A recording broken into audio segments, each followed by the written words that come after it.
제가 하는 얘기는 결국 이제 덕형주의 뭐 집필 과정이나 덕형주와 이제 얽힌 얘기를 하게 되겠죠. 처음에 이제 덕형주가 요새 이제 50만 부 이상이 팔렸다고 이제 얘기가 되고, 또 그런 것들이 이제 뭐 띠지로도 확인이 되고 하니까 여러분들이 저한테 이제 뭐라 그러시냐면, 서울로 이제 이사 오지, 이제 이사와도 서울로 이사와도 되지 않냐라고 얘기하시는데, 제가 아직 서울로 이사 올 만큼 인세를 벌지는 못해서 못 옵니다. 그러고 말았어요. 근데 제가 아까 이 비가 너무 많이 와서 취소를 좀 했으면 어떨까 하는 생각도 했는데, 제가 지방에서 올라왔어요. 그래서 울산에서 올라와서 또 취소를 하고 나면 또 올라오기가 힘들 것 같아서 그냥 강행을 하다 보니까 지금 이제 오늘 이렇게 됐습니다. 그래서 그거는 여러분들이 좀 양해를 해주시고, 덕혜옹주에 대한 얘기를 이제 그러면 집필 배경부터 얘기를 드릴게요. 사실은 저도 덕혜옹주에 대해서 알고 있는 것이 정말 기억 저편에 요만큼밖에 몰랐어요. 근데 그걸 저 표면으로 끌어내서 덕형주가 누구야 그러면 잘잘잘잘잘 이렇게 설명할 수 있는 사람이 아니었어요. 근데 한 3년, 지금 횟수로는 4년 되겠네요. 4년 전에 우연히 이제 신문을 봤어요. 신문을 봤는데 거기에 이제 대한제국 재조명 기사가 났었어요.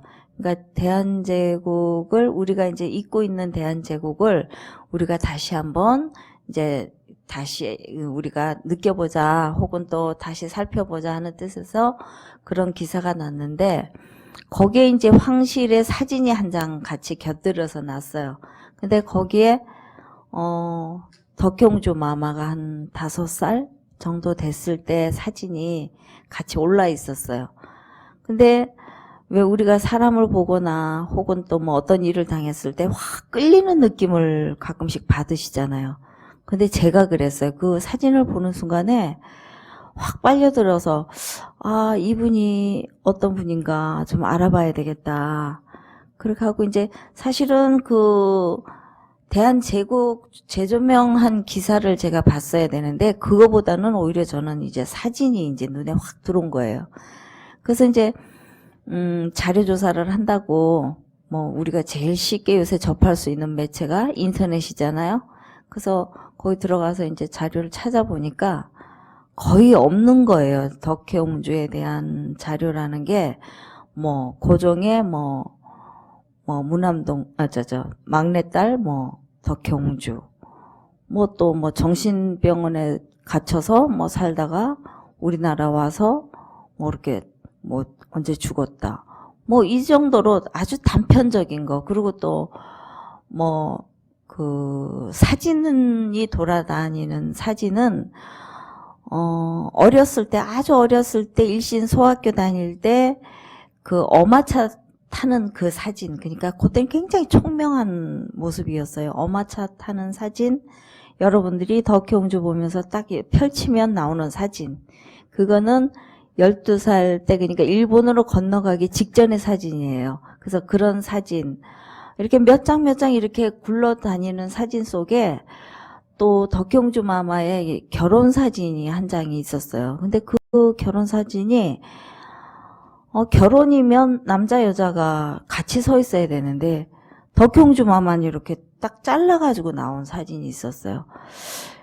거기서 이제 제가 느낀 게 결혼 사진인데 왜 덕형주 마마 혼자 있는가 하는 생각을 하고, 이 뭔가 있겠다 하고 보니까 뭐 단편적으로 올라와 있던 그런 글들이 뭐냐면, 뭐 닥개육기가 뭐 아주 정신적으로 아주 나쁜 사람이고, 뭐 포악한 사람이고, 뭐 덕형주를 뭐 때리고, 뭐 구타하고, 뭐 구박하고, 뭐 그랬다는 얘기도 단편적으로 이렇게 흘러다니는데, 그런 것들을 제가 그대로 수용할 수가 없더라고요. 왜냐하면 그래도 일국의 황녀이면서 그 황녀를 또 아내로 맞는 사람이 최소한 또 그쪽에서도 이렇게 선별을 해서 나름대로는 뭐 갖춘 사람을 했을 텐데 왜 이런 그 글들이 돌아다닐까 하고 알아보니까 우리 궁중에서는 그 결혼을 치욕적인 결혼으로 생각한 거죠. 왜? 우리나라에서는 덕형주가 옹주지만 고종의 친딸이잖아요. 그런데 닥개육기, 그 옹주와 결혼한 닥개육기는 대마도 도주의 양자예요. 그러니까 신분적으로 너무나도 차이가 많이 나는 거예요. 그러니까 우리나라에서는 아우 안 된다. 이거 우리가 이런 결혼을 시키면 안 된다. 그러니까 뭐 이제 궁중에서 막 소문이 돌기를 저 꼽추라더라, 뭐 성격이 더럽다더라, 또 얼굴도 억수로 못생긴 추남이라더라, 이런 얘기들이 막 돌아다닌 게 여태까지 돌아다니는 거예요, 인터넷에. 그래서 지금은 덕혜옹주를 치면 자료가 꽤 많이 올라와 있어요. 저도 몰랐던 자료들이 많이 올라와 있어요. 근데 제가 취재할 때만 해도 그런 자료들이 없고, 그렇게 자료를 찾으면서도 왜 이런 얘기들만 떠돌까 하고 의구심이 드는 거예요. 그래서 이제 그걸 그렇게 찾다 보니까 우리나라 자료라는 건 이렇게 단편적으로 이렇게 있고, 그걸 취합해봐야 사실적으로 얼만큼 안 되는 거예요. 그렇게 찾다 보니까 그러면 이제 자료가 없으면 그 소설에 이제 허구를 많이 넣어서 써야 되는가. 근데 최소한도 덕혜옹주라는 사람이 실존 인물이기 때문에 그 사람이 삶의 궤적은 그대로 우리가 알고 거기다 살을 입히고 뭐 빼고 해야 되지, 아니할 말로 뭐 일본에 가지도 않은 걸 갔다 그럴 수도 없고, 그죠?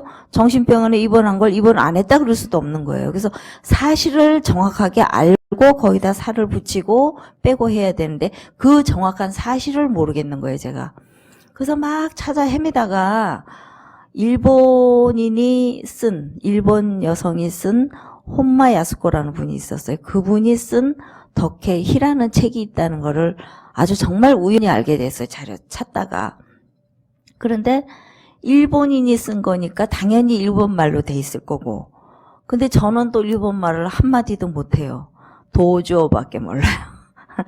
제가 한 번은 동경에 가서 디즈니랜드를 갔었는데 가서 일행들을 놓쳐버렸어요. 그래가지고 이제 몇 시까지 만나자, 정문에서 만나자는 했으니까 돌아다니다 정문까지만 가면 되겠구나 하는 생각 때문에 두려움은 많이 없었는데, 알고 있는 단어가 스미마생, 도조, 또 뭐 있나요? 하여튼 두세 마디밖에 몰랐어요. 근데 헤어졌어도 불안하지 않은 게, 이렇게 하다가 저기만 가면 되구나, 그렇게 생각을 하니까 용기가 나더라고요. 용기가 나서 에이 말 못하면 몸짓으로 하지, 그러면서 갔으니까 사진은 찍어 와야 되잖아요. 그래서 카메라 가지고 일본인한테 도줘. 그러니까 그랬더니 찍어줘요. 또 알아듣고 사진길 내미니까 사진 찍어달라는 소린 줄 알고, 또 그렇게 하고 이제 또 사 먹는데도 이렇게 보니까 돈 이렇게 매땡 써 있어서 주고는 이렇게 큰 돈 주고 기다리면 또 다 주고, 그렇게 해서 왔던 기억이 있어요. 그래서 이제 일본말을 몰라도 방법은 뭔가 생길 것이다 하는 그 배짱 같은 게 생겨서, 그럼 일단은 일본 책을 구해야 되지 않아요. 그래서 저 아는 사람을 이거를 통해서 일본에 아는 사람한테 이 책을 좀 구해달라 그래라. 그리고 이제 혹시 모르니까 우리나라에도 한번 알아보자, 그렇게 했는데 어이없게도 그 책을 일주일 만에 구했어요. 근데 사실은 한 달쯤 걸릴 것이다, 일본서 찾고 이렇게 하면. 그 책이 요새 나온 책도 아니고, 그래서 한 달 정도 걸릴 것이다 그랬는데 일주일 만에 그 책을 찾게 된 거예요, 제가. 어떻게 찾게 됐냐면 울산대학교 도서관에 그 책이 와 있는 거예요. 그래서 울산에서 이걸 내가 사는 울산에서 이 책을 구할 줄은 정말 몰랐는데 반갑기도 하고, 그래서 이제 그 책을 대출을 해가지고 복사를 했어요. 그 빌린 책에는 제가 낙서를 못하니까 복사를 이제 해가지고 이제 번역을 좀 도와줄 분한테 한 부 드리고, 내가 이제 보존용으로 한 부를 가지고 있었는데, 다 복사해가지고 첫 장을 딱 펼치니까 헌사가 붙어 있는 거예요. 헌사가 붙어 있는데 그걸 보는 순간에 이렇게 왜 우리가 좀 이렇게 황당하고 좀 서늘한 일을 당하면 등줄기가 서늘하다 그러잖아요. 그 헌사를 딱 보는 순간에 등줄기가 서늘한 거예요. 뭐냐면 혼마야스코라는 일본 역사학자가 그 글을 써서 책을 내서 우리나라 이제 그 필요한 데다가 보냈겠죠. 그걸 이제 보내는 것도 무슨 그 기준이 있었을 거 아니에요. 그러니까 뭐 역사 관련된 뭐 그런데 아니면 도서관 뭐 이런 데다 보냈을 거란 말이에요. 근데 헌사를 딱 뭐라고 써놨냐면 제가 일본말을 몰라서 정확하게는 못 전하지만 대략 뜻이 뭐냐면 이 책은 조선의 마지막 황녀인 덕혜옹주에 관한 책이다. 그러니까 귀국의 역사의 일부분이기 때문에 여러분들이 잘 살펴보시기 바란다. 내용이 그런 내용이에요. 근데 그 말을 듣는 순간에 여기가 서늘한 거예요. 아, 우리 역사인데 일본 사람이 이거를 써서 그것도 책을 내서 그걸 우리나라에 각지에 이렇게 다 붙인 거예요. 책을. 그러면서 헌사에다 그렇게 또 당부까지 해서 보낸 거예요. 그러니까 갑자기 이제 막 부끄러지더라고요, 제가. 아, 내가 그럼 한국 사람으로서 그럼 이런 사실도 모르고 여태까지 살았는데, 그럼 우리나라 사람들은 뭐 했나 하는 생각이 드는 거예요. 근데 그 뭐 했나 하고 보니까, 그럼 나는 뭐 했나? 너는 그럼 대한제국에 대한 역사에 대해서 잘 알고, 혹은 뭐 덕혜옹주에 대해서 잘 알았냐? 몰랐죠, 저도. 저도 모르고 그 신문 기사를 안 봤으면, 제가 덕혜옹주 그러면 우리 고등학교 때 선생님이 얘기해 준 거 있어. 그 정도밖에 저도 몰랐을 거란 말이에요. 그러니까 누구를 원망하기 전에 이게 부끄러운 역사를 나도 모르고 우리들도 모르고 하니까 이걸 그럼 어떻게 하면 알리고 내가 알리는 방법이 어떤 게 있을까 생각하니까 저는 이제 어쨌든 소설 쓰는 여자니까 그러면 나는 한국 여자로서 덕혜옹주를 소설로 살려봐야 되겠다는 생각이 들었어요. 일본 여자는 그거를 그러니까 평전처럼 그대로 기록을 해놨기 때문에 나는 그러면 한국 여자로서 이제 덕혜옹주에 대한 삶을 소설로 한번 써봐야 되겠다는 생각을 그때 한 거죠. 그래서 이제 그 책을 번역을 중간중간 이제 필요한 부분을 번역을 하고 또 그 중간중간에 저도 나름대로 이제 막 이런저런 자료를 찾았어요. 그래서 뭐 묘소가 어디 있는지도 몰랐고 뭐 대마도에 누가 또 묘소가 있다 그래서 대마도에도 갔었어요. 근데 묘소가 있는 게 아니고 거기는 그 결혼 봉축비가 있어요. 그러니까 닥개유기가 대마도주였으니까 닥개유기하고 덕혜옹주하고 결혼했으니까 그 도주의 결혼이니까 이제 축하할 만하다 해서 이제 그 결혼 봉축비를 세웠는데 지금 있는 결혼 봉축비는 원래 봉축비가 아니에요. 처음에는 그냥 사각으로 이렇게 해가지고 조그맣게 결혼 봉축비를 해놨대요. 근데 일본이 패망하면서 이제 그 화적 제도가 없어졌잖아요. 없어지니까 그 대마도 주민들이 뭐 굳이 대마도주 밑에서 일을 해야 되고 뭐 그런 것들이 없어지니까 에라이 그러고 그걸 깨버렸답니다. 그 결혼 봉축비를 우리가 더 이상 뭐 이거 아부하지도 않아도 되겠다 싶으니까 깨버렸대요. 그런 걸 참 방치하고 있었는데 우리나라하고 대마도하고는 이렇게 끊을 수 없는 또 이렇게 연결된 고리들이 많잖아요. 그래서 뭐 그 조선통신사 문제도 있고 그래서 이제 울산에서 이제 그 조선통신사로 가서 큰 이름을 떨치신 분 중에 이해 선생이 있어요.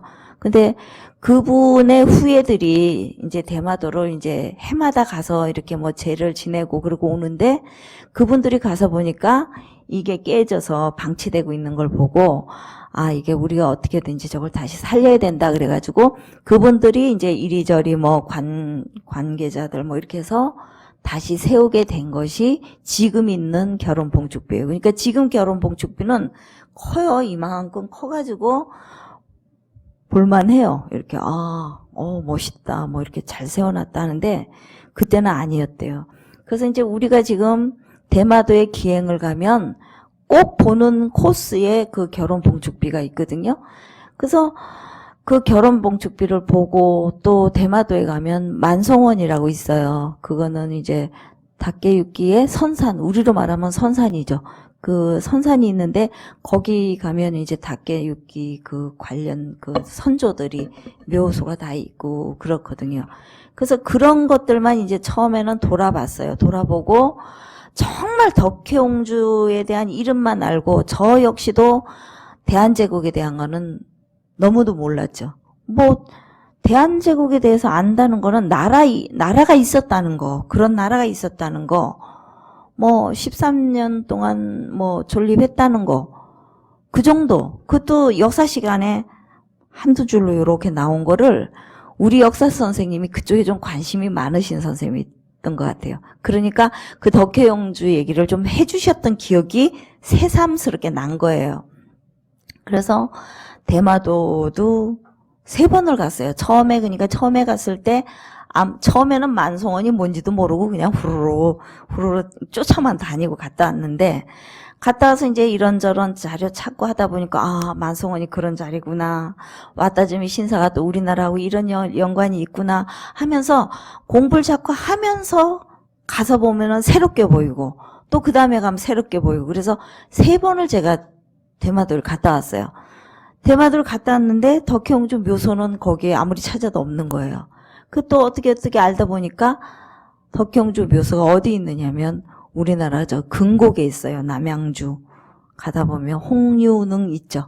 홍유능 그 뒷산 자락에 그 덕혜옹주 묘소가 있어요. 그래서 지난번에 대학생들이 만드는 뭐 이렇게 그 신문인가 봐요. 거기서 저한테 이제 서면 인터뷰가 왔는데 실제로 만나본 건 아니고 저희는 뭐 대학생들이 주로 보는 뭐 신문을 발행하는 뭡니다. 그러면서 실제로 만나 뵙지 못하지만 서면으로 인터뷰를 응해 주셨으면 좋겠습니다. 그래서 이제 인터뷰를 응하면서 거기에서 이제 그 마지막 질문에 어떤 게 있었냐면 올여름 방학 때 대학생들이 꼭 가봤으면 하는 역사적인 유적지를 추천하신다면 어디를 추천해 주시겠습니까? 그래서 대마도나 아니면 근곡을 가봐라, 홍유능을 가봐라 그랬어요.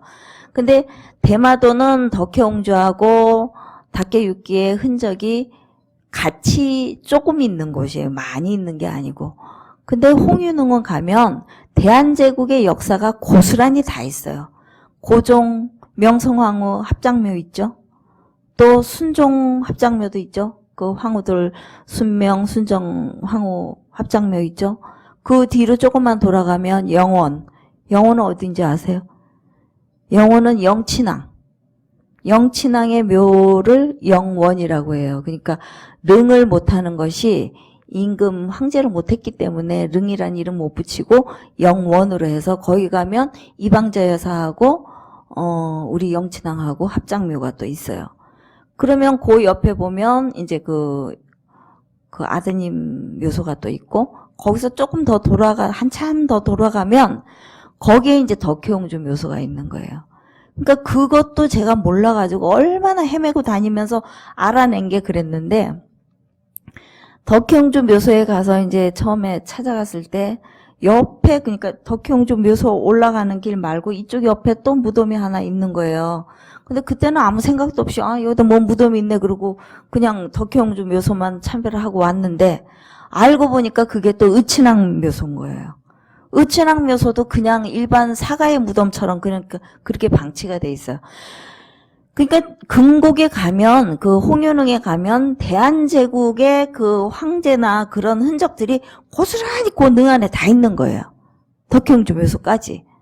그래서 이제 처음에 제가 이제 덕혜옹주 그 묘소를 찾고 나서 어쨌든 내가 글을 쓰기 전에 덕혜옹주님께 이제 인사는 하고 내가 글을 써야지 싶어서 거기를 찾아갔어요. 근데 이제 모르는 길을 이제 물어 찾아가다가 이제 길을 확인하고 그러면 맨손으로 갈 수 없으니까 꽃다발이라도 하나 가져가자 그러고 이제 꽃다발을 그 보랏빛 소국을 한 다발 사서 들고 가서 그 상석 위에 올리고 이제 절을 했어요. 절을 하면서 저도 지금 생각하면, 어떤 기운이 나를 몰고 갔구나 하는 그런 생각을 하는데, 절을 하면서 그랬어요, 제가.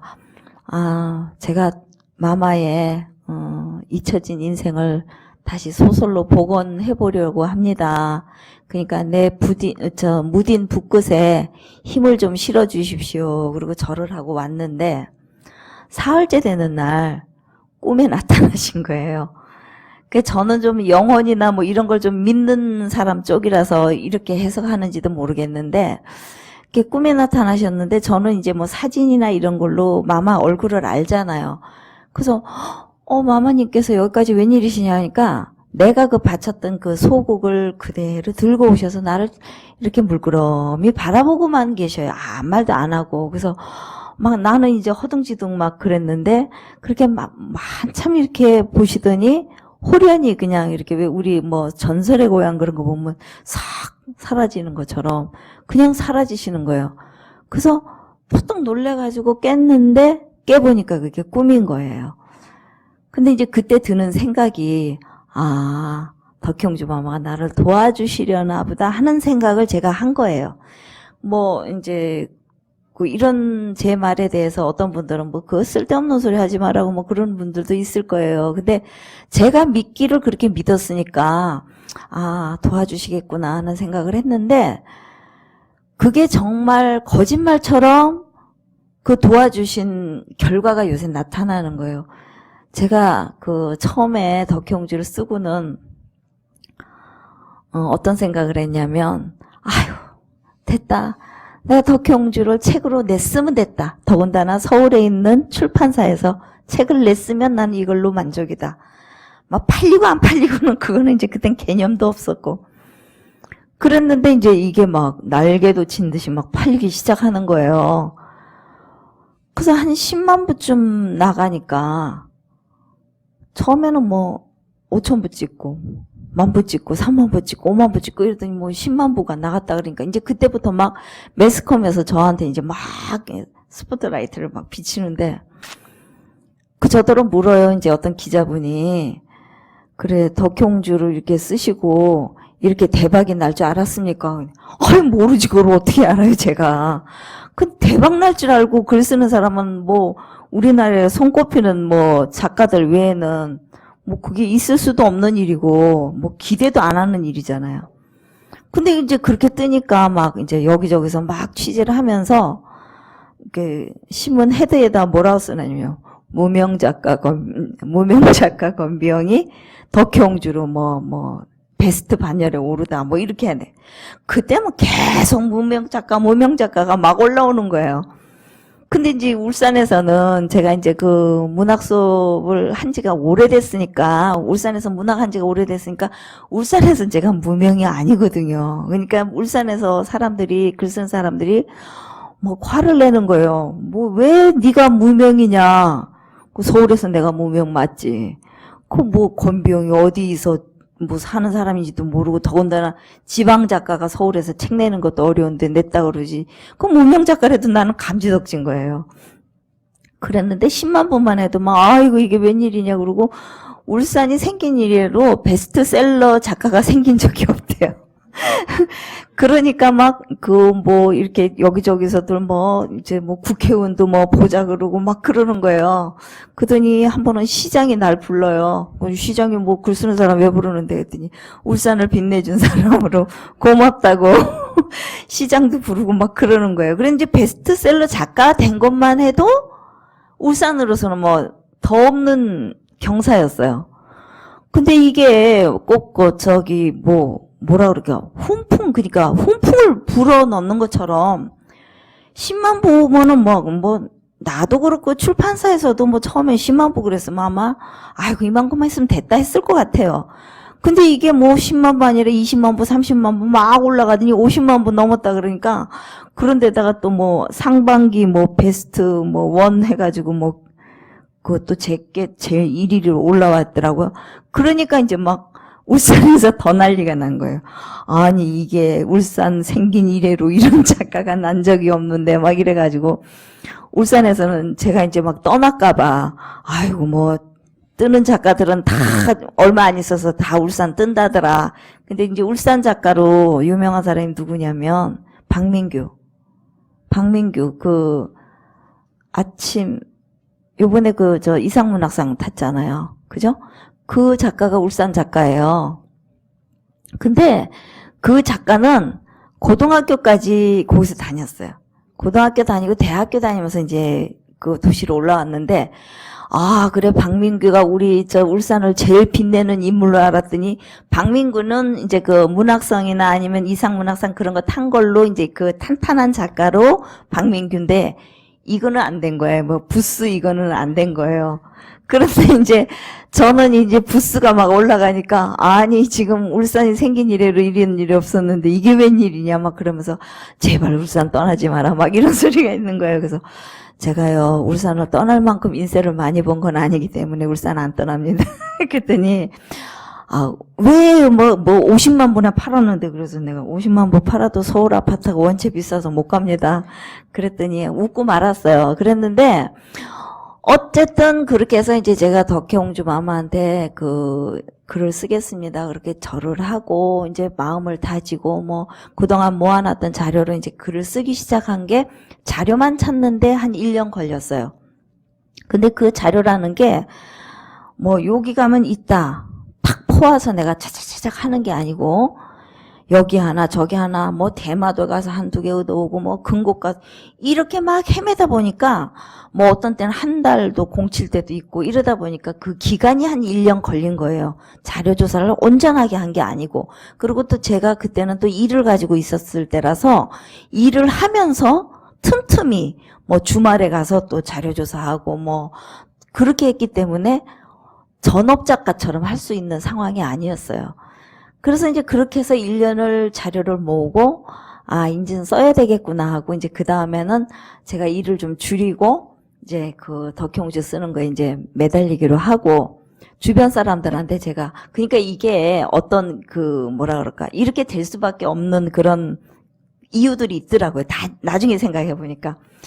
그래 놓고는 제가 좀 내성적이라서 제가 글을 발표를 해도 활자화 되기 전에는 남편도 안 보여주고 애도 안 보여줘요. 근데 그때는 무슨 마음이 들었느냐면, 아, 나는 이거를 반드시 써야 돼. 사명감 같은 게 있었던 거예요. 내가 이걸 안 쓰면 안 돼. 그러니까 이걸 꼭 쓰려면 내가 이거를 손을 놓지 말아야 되는데, 쓰다 보면 힘들면 나도 모르게 손을 놓을 것 같은 거예요. 그래서 주변 사람들한테, 친한 사람들한테 나 덕혜옹주에 대해서 쓰거든. 그러니까 자료 있으면 나한테 좀 보내주고, 내가 힘들어할 때 좀 힘도 돋궈주고 전화도 해주고 이러라고 주변 아는 사람들한테 제가 막 알렸어요. 한 30명 정도는 알린 것 같아요. 그랬더니 그 사람들이 이제 그 중간중간에 적재적소에서 그 역할을 해준 거예요. 제보도 해주고 뭐 덕혜옹주 뭐가 있다더라. 그러니까 물론 틀린 제보도 있었어요. 그 중에는 뭐 자기네가 잘못 알고 있는 것도 있는데 어쨌든 그 마음이 고맙잖아요. 그래서 내가 힘들 때는 니네들이 나를 채찍질 해주고 내가 덕혜옹주는 꼭 써야 된다. 이건 내가 사명감으로 써야 된다. 그러니까 그 역할들을 해준 것이 결과적으로 놓고 보면 굉장히 큰 힘이 됐어요. 그 제일 큰 힘이 어떨 때 됐었냐면 이제 1년 조사하고 1년 이제 쓰는데 다 썼어요. 한 10개월 정도 해서 뭐 나름대로 내가 가진 자료로 해서 다 썼어요. 그래가지고 이제 나는 이제 출판사만 찾으면 이 책을 낼 수 있다고 생각하고 막 이제 이리저리 이제 수소문을 해서 이제 어디 출판사에 내 책을 내줄 만한 데가 있나 막 알아보고 있는데 그 내가 소문 내준 사람 중에 한 명이 전화가 온 거예요. 전화 와가지고 덕혜옹주 책 나왔다 그러는 거예요. 아니 이게 무슨 청천벽력이야. 나는 2년을 막 그러니까 뭐 여러분들도 여기 글 쓰는 분도 있겠지만 그 글 쓴 사람들이 대개는 그 야행성이잖아요. 그래서 이제 밤이 이슥해지면 눈이 반짝반짝해서 아침에 해 뜨면은 이제 쓰러지고 막 이런 스타일이라서 그렇게 해서 이제 1년을 견뎌왔는데 덕혜옹주 책이 나왔다는 거예요. 아니 이게 무슨 소리야. 그래서 무슨 책이 나왔단 말이에요. 내가 이제 썼는데 누가 나왔단 말이에요. 그러니까 그 안에도 내가 불안했던 거는 어떤 게 있었냐면 덕형주라는 이분에 대한 글을 만약에 유명 작가가 우리나라에서 이제 내노라 하는 작가가 이런 소재가 있다는 걸 알았다면 그런 작가들은 딱 들어앉아서 3개월이면 쓸 것이다. 그러면 나는 기진맥진 해가면서 2년을 걸려서 쓰는 거를 그분들은 한 3개월이면 딱 깨끗하게 끝내서 잘 쓴단 말이에요. 그럼 나는 완전 뒷북치고 완전히 이러고 쳐다보고 있는 것밖에 안 되잖아요. 그 정말 쓰면서도 내 그게 걱정이 됐는데 덕형주 책이 나왔다 그러니까 완전히 나락으로 떨어지는 기분인 거예요. 그래서 누가 책을 냈느냐고 그랬더니 다행히도 우리나라 사람이 소설을 낸 게 아니고 혼마야스가가 쓴 아까 그 덕헤이라는 책을 우리나라 일본 그 여성학 하는 분이 번역을 해서 내놓은 거예요. 그럼 나는 이제 뭐예요? 그래 이제 제가 그 책을 참고로 썼기 때문에 내가 알게 모르게 참고로 안 한다 해도 알게 모르게 거기서 따온 부분이 있을 수도 있잖아요. 그 책을 내가 참고로 썼기 때문에. 아유, 이거 헛공사했다 싶은 게 막 정말 너무너무 힘이 든 거예요. 그만 이거 책을 못 낸다는 게. 그래서 한 2달은 완전히 이렇게 넋나간 사람처럼 살았어요. 내가 이거 지금 뭐 하는 짓인가, 이게. 우리 애들이 하는 말이 있었어요.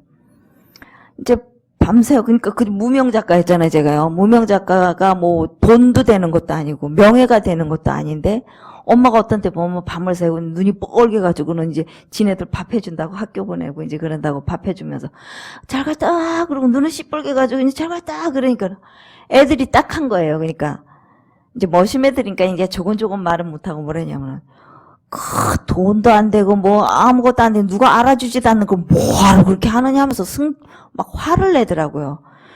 그래 듣고 보니까 그래 맞다. 이게 뭐 내가 뭐 이거 가지고 뭔 영화를 볼 거라고 이러고 하느냐 그래서 또 한동안 안 했어요. 근데 이제 그 안에 이제 덕형주 내기 전에 제가 2005년도에 작품집을 하나 낸 게 있는데 애들이 대학교 가서 이제 그 대학 도서관에 가서 이제 책을 찾아보라고 갔는데 친구들하고 이제 여러 명 갔는데 친구들은 이제 누구 엄마가 글 쓰는 엄마다 이름이 뭐다 그런 걸 알잖아요. 근데 가서 이렇게 책을 찾다 보니까 내 책이 거기서 나왔대. 그 도서관에 이제 권비영 뭐 창작집 해가지고 이렇게 나오니까 애들이 그걸 들고 와서 야 니네 엄마 책 여기 있더라 그러면서 뭐 야 넌 되게 좋겠다 막 이랬다는 거예요. 그러니까 얘가 오더니 내가 이제 그러고 나서 글을 안 썼거든. 이제 빠져가지고 막 이렇게 기가 빠져가지고 있으니까 오더니 안 된 거야. 지도 보기가 안 되니까. 엄마 요즘 왜 글 안 써? 그러네. 돈도 안 되고 명예도 안 되고 아무것도 안 되는 거 뭐 하라니? 네가 그랬잖아. 그랬더니 에이 그래도 그냥 화투 치는 것보다 나으니까 그냥 계속 해요. 그러니까 왜 엄마들이 그 자녀 교육할 때 제일 나쁜 게 뭐냐면 자기는 화투 치고 앉았으면서 애 보고 공부하라 그러는 거잖아요. 그러니까 저는 의도적으로 애들 키울 때 그건 안 했어요. 그래서 내가 이제 책을 보고 애들이 나 이렇게 퍼져 있다가도 애들 올 때 되면 일부러 책을 봤어요. 보는 척이라도 했어요. 그러니까 아이들한테 그 기억이 굉장히 이렇게 좋게 남아 있더라고요. 그러니까 에이 그래도 화투 치는 것보다 낫잖아 엄마 그래도 글 써. 애들이 그 도서관에서 엄마 책 찾아보고는 야 너는 좋겠다 그러는데 계속 쓰지. 한 10년 후에라도 한 권 더 낼지 모르잖아. 이러면서 툭툭툭 이렇게 던지고 가는 거예요. 근데 또 그 말을 들으니까 그러면 내가 글을 안 쓰면 뭐 할 건가? 글 안 쓰고 그럼 네가 잘할 수 있는 게 뭐 있냐? 아무것도 없는 거예요, 제가.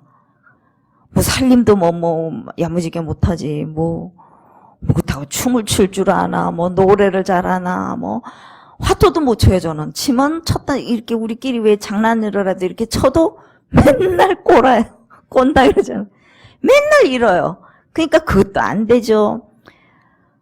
그러면 뭐 기껏 하는 게 남편 출근시키고 애들 뭐 도시락 싸서 학교 보내고 근데 애들도 이제 도시락 싸는 시기가 넘으면 지네들끼리 나가서 살 거 아니에요. 뭐 이제 지 혼자 잘나서 큰 줄 알고 이제 뭐 그러거든요.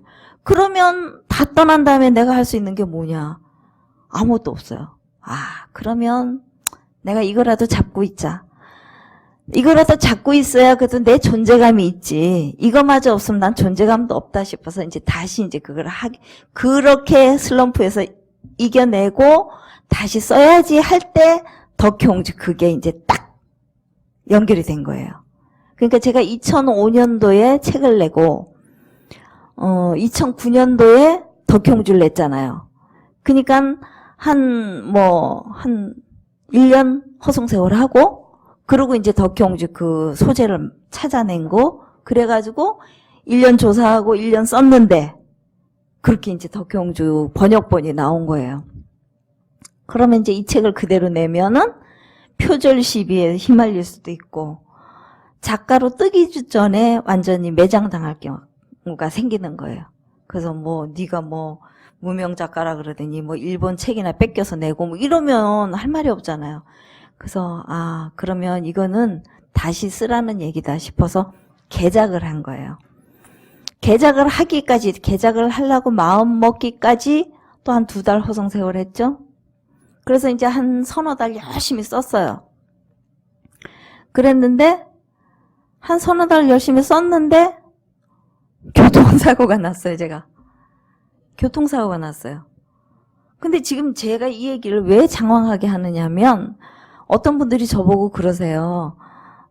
덕혜옹주를 쓴 것이 경술국지 100년을 염두에 두고 쓴 게 아니냐 그런 얘기를 하는 거예요. 아니요. 경술국지 전혀 관계없어요.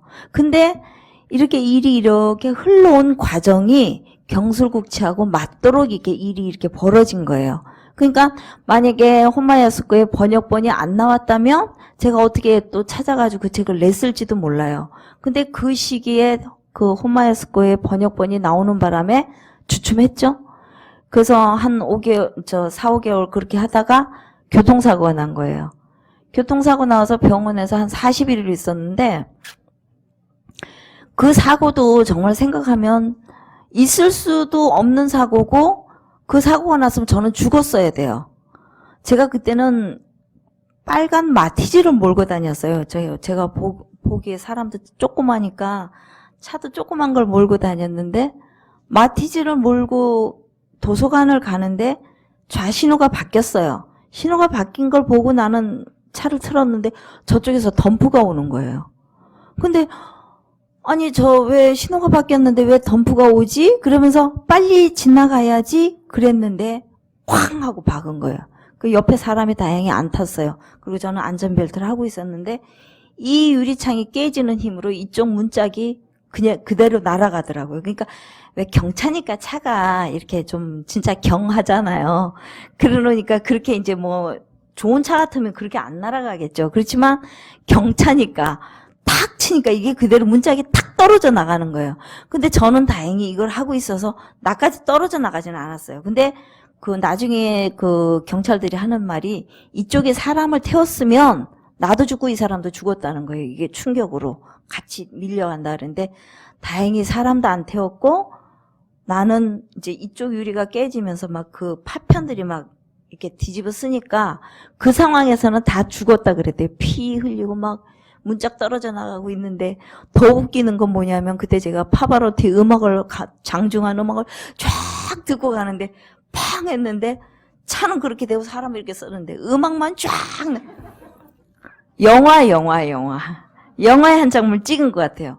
그래서 어쨌든 그렇게 해가지고 큰 사고가 났는데 그 바로 이제 그 폐차 처리하고 그랬는데 저는 요 이마에 내반을 꼬맨 것 말고는 외상이 없는 거예요. 정말 그 여기라도 났으면 어떡할 뻔했어요, 그죠? 근데 머릿속에 안 보이는데 내반을 꼬매고는 상처는 없는 거예요. 그렇게 해서 이제 그래도 교통사고는 후유증이 문제다 그래가지고 한 40일을 병원에 누워 있었네요. 그러니까 그동안은 이제 또 허송세월 했죠. 그래 이제 나와가지고 이제 마음이 급한 거예요. 저게 그 번역본이 나왔으면 누가 또 보면 이거 내가 소설로 써봐야지 하면은 또 급하게 쓰면은 안 돼. 그래 막 나와서 열심히 써가지고 이제 그래서 이제 그 다산북스하고도 연결이 됐는데 다산북스도 제가 전혀 몰랐던 출판사거든요. 근데 어저께 제가 어디를 갔는데 어떤 분이 저보고 그래서 책 많이 팔려서 좋겠네 막 그러면서 하는 말이 이러는 거라. 사장하고 잘 알지 이러는 거예요. 예? 그랬더니 그 다산 출판사 사장하고 잘 알지 그러는 거예요. 전혀 모른다고 그랬더니 에이 말도 안 그럴 리가 없대. 그 왜 그러냐 그러니까 전혀 모르는 사람의 책을 그렇게 광고를 많이 내줄 리가 없대. 그 내가 아니 무슨 출판하는 사람이 무슨 친척이라고 광고 많이 내주고 뭐 아는 사람이라고 광고 내주고 그렇게 하는 거 출판 아니잖아요. 그랬더니 에이 그래도 아니래. 저는요 책 나온 후에도 사장님 얼굴을 한참 후에나 뵀어요. 그러니까 가만히 안 믿기나 봐요. 그게. 그래 하여튼 그래서 자산출판도 만나고 또 그렇게 해서 이제 책이 나오는 과정에 이제 12월 달에 이제 책이 나왔단 말이에요. 이제 출판사에서 뭐 표지 작업도 또 잘 해줬고 뭐 하여튼 모든 이런 일들이 좋게 좋게 가도록 이렇게 엮어진 것 같아요. 출판사를 잘 만난 것도 운이고, 그죠? 표지화가 사람들이, 어떤 사람들 그래요. 표지 보고 샀다고. 그런 사람한테는 표지화를 잘 그려준 것도 운때가 맞은 거예요. 그렇게 해서 이제 12월 달에 책이 나왔는데 그때까지 저는 경술국지 100년 생각도 안 했어요. 근데 12월 달에 책이 나오니까 한 달만 지나면 경술국지 100년이잖아요. 그죠? 근데 1월 달이 되니까 이제 이게 책이 많이 팔리면서 1월 달이 되니까 이제 그런 질문들을 막 하는 거예요. 그러면서 경술국지 100년을 염두에 두고 쓴 것 같다고. 전혀 아니거든요. 그래가지고 이제 막 뜨는데 이제 앞에는 항상 무명 작가 권비영이 어쩌고 저쩌고 이제 떴다고 뭐 그랬어요. 그래서 이제 그렇게 책을 내고 나니까 저는 이제 할 일을 다 했구나. 할 일을 다 했구나 하는 생각이 들었는데 어떤 또 이렇게 이렇게 만족감 같은 게 있느냐면 물론 책이 많이 팔린 것이 뭐 생각도 안 했던 일이지만 좋은 일이잖아요. 그래서 더러들 이제 노골적으로 그렇게 물어보시는 분들이 있으세요. 인세 얼마나 받았냐고. 뭐 차도 바꾸고 뭐 그러라고. 그래서 인세요. 정확하게 말을 할 수도 없지만 얼마 받았다고 얘기하면은 뭐 그거 다 소문날 거고 나 혼자 알고 있을란다 그랬더니 그래 인세 많이 받았으니까 차도 바꾸고 뭐 이렇게 좀 이렇게 즐기라는 거예요. 나보고. 그래서 즐길 분위기가 아니고 덕혜옹주에 대한 이제 뭐라 그럴까 일종의 이렇게 은혜 갚음 뭐 그런 거 나를 이렇게 이끌어주. 지금 생각하면 오히려 내가 덕혜옹주한테 이렇게 빨려들었던 게 아니라 덕혜옹주가 나를 빨아들인 게 아닌가 싶은 생각이 들 정도로 사진 보고 그렇게 확 생각이 달라진다는 게 쉬운 일이 아니잖아요. 그래서 이제 여러분들이 믿을런지 어쩔런지 모르겠는데 덕혜옹주 마마가 제가 자료조사할 때만 해도 제사를 안 지냈었어요. 제사 지내주는 사람이 없었어요. 그래서 왜 그러냐 황실 대동종약원이나 그런 데서 왜 안 지내주냐 그러니까 출가 외인이기 때문에 제사를 안 지내준다는 거예요. 그 자손도 없잖아요. 이제 정혜라고 딸이 하나 있긴 있었지만 뭐 지금 죽은 걸로 돼 있고 그러니까 제사를 지내줄 사람이 없는 거예요. 그래서 제가 자료조사하던 그때까지만 해도 제사가 없었는데 제가 자료조사하는 그 해에 첫 제사를 지내게 된 거예요. 그게 왜 그렇게 됐냐면 우리 황실 사랑회라는 카페가 있어요. 다음에 가면 그 카페에 모인 사람들이 덕혜옹주의 기향제를 지내자 해서 십시일반 주머니에서 나 10,000원도 꺼내고 뭐 20,000원도 꺼내고 해가지고 그 해에 첫 제사를 지냈는데 저도 그때 참관을 했거든요.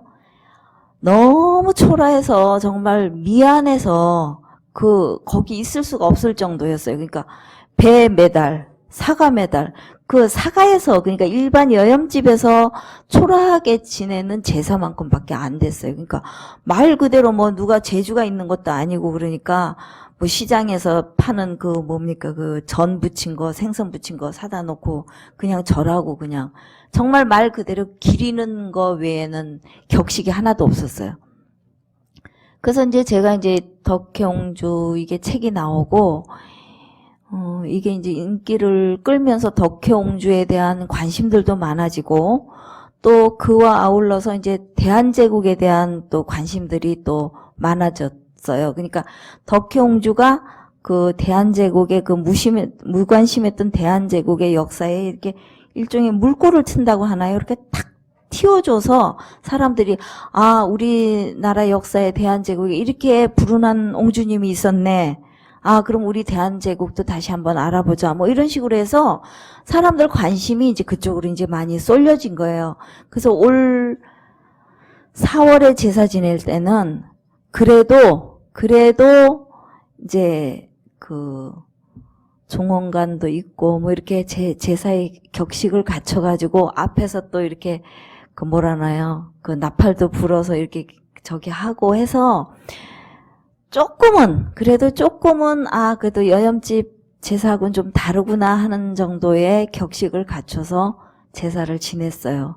그래서 제사를 지내면서 저도 그 제사 지낸 후에 거기서 또 이제 그 모연 사람들한테 팬사인회도 하고 이제 잠깐 얘기를 했는데 거기에 온 분들도 그러는 거예요. 정말 덕혜옹주가 누군지도 몰랐고 이쪽으로 우리가 맨날 산책을 다니면서 조깅을 하면서도 저건 누구 모둠인지 몰랐다. 근데 이제 알게 돼서 참 다행이다. 뭐 이런 얘기도 하고 뭐 손주한테 이 책을 읽게 해야 되겠다. 그러고 어떤 할머니가 와서 뭐 사인도 받아가시고 이러더라고요. 그래서 그런 걸 보면서 내가 한 일이 뭐 그 큰 일은 아니라도 어떤 물꼬를 트는 작용을 했다는 거에 대해서는 참 다행스럽게 저도 생각을 해요. 그래서 그 책을 내고 나서 이제 여기저기 제가 또 강연을 많이 다니고 하는데 처음엔 강연 다닐 때도 이제 제 스스로 어떤 생각이 드느냐면 그러니까 제가 이게 무명 작가이기 때문에 이제 이런 생각도 드는 거예요.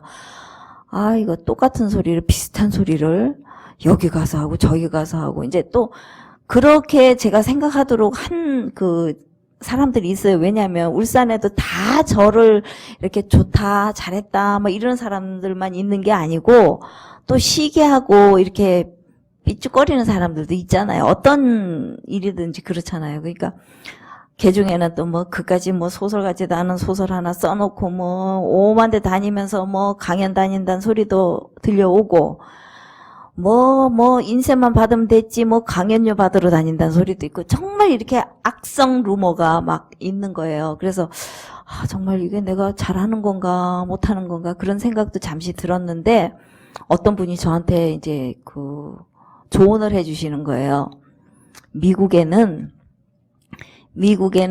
작가가 10만 부 이상만 팔면 무조건 전국 투어를 하게 돼 있대요.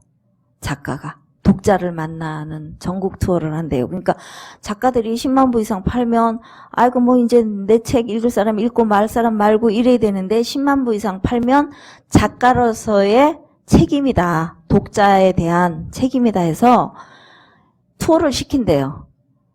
그런데 우리나라는 그런 저기는 아니잖아요. 그러니까 내가 이렇게 뭐 비슷한 말을 여기 한 말 하고 저기 한 말을 해도 그건 독자에 대한 예의다.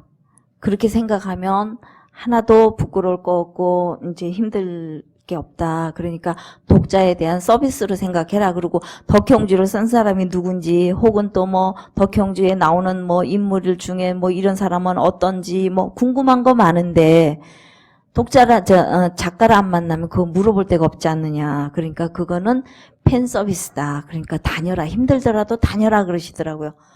그 말을 듣고 보니까 맞는 거예요. 그래서 그럼 감사한 마음으로 다니겠습니다. 그리고 제가 또 돌아다니는 걸 원체 좋아하니까 아마 여행 삼아 뭐 다니고 그러는데 한 번은 오늘처럼 비가 되게 오는 날 김제를 가게 됐어요. 전라도 그 김제. 저는 지평선이 있는지 그때 처음 알았어요. 전라도 땅에 안 가봤으니까. 근데 정말로 비가 어느 정도로 오냐면 제가 이제 차를 몰고 갔는데 바켓으로 갔다 이렇게 확 퍼붓는 것처럼 비가 계속 오는 거예요. 그래서 이걸 가야 되나 말아야 되나 하면서도 이제 약속은 한 거니까 이제 가면서도 찜찜하게 가는데 도착하기 한 30분 전에 도서관에서 전화가 왔어요. 그랬더니 선생님 어디세요? 그래서 한 시간쯤이면 도착할 것 같은데요. 그러니까 죄송해서 어째요? 그래서 왜요? 그랬더니 비가 너무 많이 와서요. 신청한 사람들이 못 올 것 같아요. 많이 못 올 것 같아요. 그러니까 이게 선생님한테 너무 오시라 그래 놓고 죄송하니까 정말 죄송하지만 2시간 강연인데 와서 그럼 1시간만 좀 해주세요. 이러는 거예요. 어차피 제가 아까 처음 얘기했듯이 어차피 떠드는 건 저기 한 사람 앉혀놓나 2사람 앉혀놓나 떠드는 거 똑같으니까 너무 마음 그렇게 무겁게 갖지 마세요. 그러니까 나는 이제 그쪽에다 이제 마음 편하게 해주고는 깝깝한 거예요. 진짜 1명, 2명 앉아있으면 어쩌나 싶어가지고 갔어요. 그랬더니 1명 앉아있어, 1명. 정말 1대1 완전히.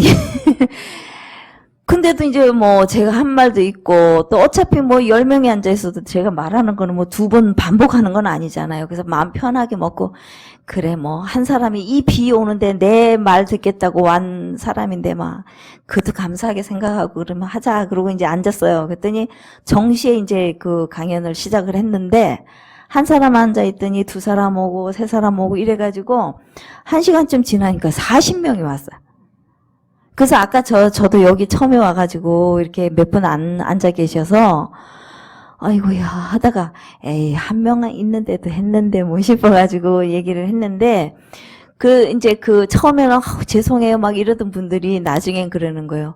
이제 40명 정도 오니까 서울하고는 다르잖아요. 환경이 아주 뭐 먼 데서도 오시고 시골이니까 그런 분들이 40명이 모였다는 게 굉장한 자부심인 거예요. 그 김제 도서관에서는 올 때는 딱 어깨가 지금 고개가 딱 뒤로 젖혀지면서 우리 김제가 이 정도입니다. 수준이 이 정도입니다. 그러더라고요. 그래서 잘하고 왔는데 그때 가서도 제가 정말 이렇게 감사하게 생각했던 게 뭐냐면 그 빗속을 뚫고 그리고 오셔가지고 이제 질문하고 막 이러는데 너무 좋아하시는 거예요. 왜냐하면 그렇게 시골은 인기 작가들이 안 온대요. 길도 멀고 뭐 이렇게 뭐 여러 가지 뭐 바쁘기도 하고 뭐 여러 가지 조건들이 뭐 안 맞겠죠.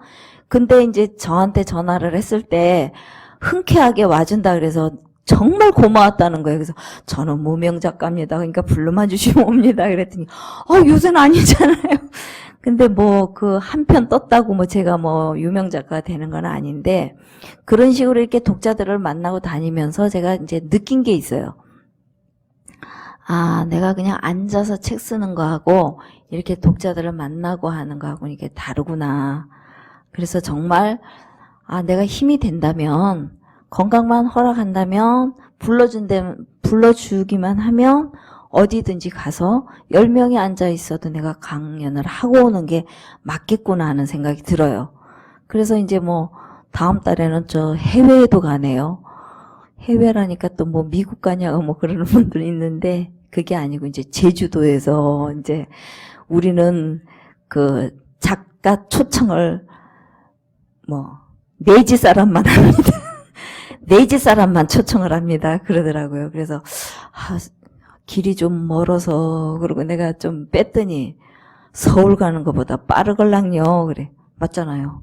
비행기 타면 뭐 서울 오는 것보다 빨라서 그래서 거기도 가고 그래서 독자 여러분들이 주는 성원이 얼마나 이게 큰 힘이 되고 또 그 말 입소문이 또 다른 독자를 만들고 하는 것 같아서 정말 성심성의껏 제가 이제 강의를 다니고 있어요. 그래서 뭐 더러는 이제 말실수도 좀 하고 뭐 너무 또 솔직해가지고 또 독자분 중에는 뭐 작가가 뭐 그런 소리 다 하고 다니냐고 뭐 이런 소리도 하고 뭐 그러는데 뭐 제가 이제 세련되지를 못하니까 그렇게 뭐 하고 다니는데 또 좋게 봐주시는 분들은 뭐 소탈해서 좋다 뭐 이렇게 말하시는 분도 있는데 뭐 뭐든지 생각하기 나름 아닌가요? 그래서 저는 좋은 쪽으로만 생각합니다. 그래서 여러분들이 이렇게 성원 보내주시는 거 뭐 나쁜 평 해주시는 분도 더러 있지만 뭐 좋은 쪽만 생각하고 긍정의 힘에 이제 기대서 제가 이제 강연을 하고요. 또 여러분들이 궁금해하는 게 뭐냐면 이제 작중 인물에 대한 거, 그 책 속의 인물에 대한 것에 이제 관심을 많이 가지시는데 누가 실존 인물이고 누가 허구의 대상이냐, 뭐 이런 거 얘기하셔요. 그 뭐, 요새는요, 이게 처음에는 20, 30대 여성을 이렇게 타겟으로 해서 이게 팔리기 시작한 것 같은데, 40, 50대로 넘어가고, 뭐 또 남자분들도 좀 읽고, 그러다가 요새는 중고등학생으로 내려갔어요, 이게 그 계층이, 독서 계층이. 그래서 얼마 전에 이제 울산 그 교육청에서 굉장히 행사를 크게 한다고 400명을 모아놓고 한다고 그래서 조금 이제 걱정이 됐어요. 인원이 많으면 좀 그럴까 싶었는데, 뭐 내가 뭐 400명 있다고 400번 얘기하는 거 아닌데, 그러고 이제 갔는데, 사인회를 하는데 줄을 서가지고 진짜 근 400명이 온 것 같아요. 한 300명 넘게 온 것 같아요. 근데 교육청에서 예산이 많이 남았는지 책을 다 돌린 거예요. 그러니까 이 사인 줄이 완전히 뱀줄인 거예요. 그러니까 막 새치기를 하고 또 뭐 어떤 사람 2권 하려고 가져왔다가 뒷사람한테 막 욕먹고 막 그랬거든요. 근데 그 중에 한 명이 초등학생이 온 거예요. 이제 초등학생이 더러더러 이렇게 강연에 보면 오는데, 그래서 이게 지금 만화도 나와 있고, 동화도 나와 있거든요. 근데 초등학생이면, 너는 만화 읽어라. 제가 그래요. 이제 오는 애들 보고, 너는 동화 읽어라, 만화 읽어라. 그러면, 이게 더 재밌어요. 그러는 애가 있어요. 근데 저는 뭐가 걱정이냐면, 여기 왜 윤관 장면이 나오고, 뭐, 낙태하고 뭐 그런 장면들이 좀 나오잖아요. 그래서 이런 것이 청소년들한테 별로 좋지 않지 않겠나 싶어서 내가 이제 중고등학생들도 읽지 말고 동화를 읽어라 그랬더니, 그게 저의 기우라고 학교 선생님이 그러더라고요. 아이고, 참, 선생님 아직 덜 컸네, 그러면서 요새 애들이 선생님보다 그쪽에 빠삭하니 더 알거든요. 그러니까 걱정 안 해도 된대요. 그래서 이제 읽다 보니까 고등학생은 소화를 하겠다 싶어요. 근데 중학생은 조금 염려가 되는 정도였는데, 초등학생이 이거 읽었다니까 제가 걱정이 팍 돼서, 너 이거 읽지 말고 만화책 읽어라니까, 이게 더 재밌어요, 그래요. 그 이해는 하냐, 하니까, 네! 그래서, 아이고, 사인을 해주면서도 걔한테 미안한 거예요. 그랬더니, 저는 이거를요, 가보로 여길 거예요. 그렇게 맹랑하게 말하는 아이들도 있어요. 그래서, 이렇게, 뱀줄처럼 이렇게 하느라고, 사인을 1시간을 넘게 해가지고, 화가 나서 또 간 분도 있어요. 누구는 왜 사인해주고, 누구는 왜 이렇게 시간이 걸리냐고 막 그러는데, 제가 무슨 도장 찍는 것도 아니고, 다 글을 써야 되니까 시간이 걸릴 수밖에 없어서, 그게 더러 화나서 가신 분들도 있어요. 그래서 이제 그 자리에서도 늘 나오는 얘기가 뭐냐면, 이제 인물에 대한 얘기. 그런 이제 인물이 누구는 실제 인물이냐, 실제 얘기냐. 근데 소설이라는 게 실제 얘기 가지고만 쓰는 건 아니잖아요. 그죠? 허구의 힘이라는 게 있고, 진실을 얘기하기 위한 허구기 때문에, 이것이 진실을 얘기하기 위한 장치구나라고 생각을 하고 읽으면 되는데, 어떤 분들은 또 그런 분들도 있죠. 이거 순뻥 아니야. 이거 소설은 읽는 거는 시간 낭비야. 이거 다 지어낸 얘기고, 그러는데, 덕형주는 다 지어낸 얘기는 아니죠. 역사적인 사실이 있기 때문에. 그래서 덕혜옹주는 실존 인물이고, 그죠? 고종, 양귀인, 닭개육기 다 그 실제 인물인데, 또 여러분들이 궁금해하는 인물 중에 누가 있냐면 닭개육기가 있어요. 그죠? 닭개육기에 대한 평들이 이렇게 많이 안 좋기 때문에, 닭개육기가 이제 제가 좀 좋게 그렸죠. 그죠? 어떤 분들은 일본 놈은 다 나쁜 놈이다. 이렇게 말하는 분들이 있어요. 그 독자분 중에 그런 분이 있었어요. 그래서 어떤 자리에서 그러는 거예요. 왜 일본 놈을 좋게 그렸냐. 그래서 제가 그랬죠. 일본 사람이라고 다 나쁜 사람은 아니죠. 좋은 사람도 있고 나쁜 사람도 있는데 그 사람들이 우리나라를 침략하고 핍박을 하고 했다고 해서 일본 사람 다를 미워하면 되지 않잖아요. 그랬더니 그래도 일본 놈을 좋게 그린 건 기분 나쁘다는 거예요.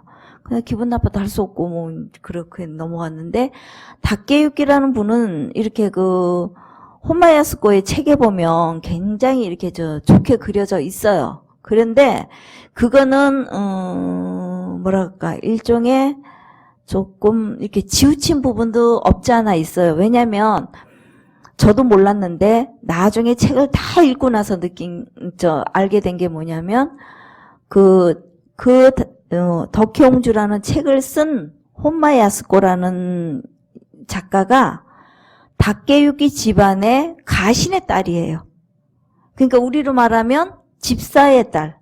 그 부잣집 큰 집에 살림살이를 해주는 집사의 딸이 혼마 야스코예요.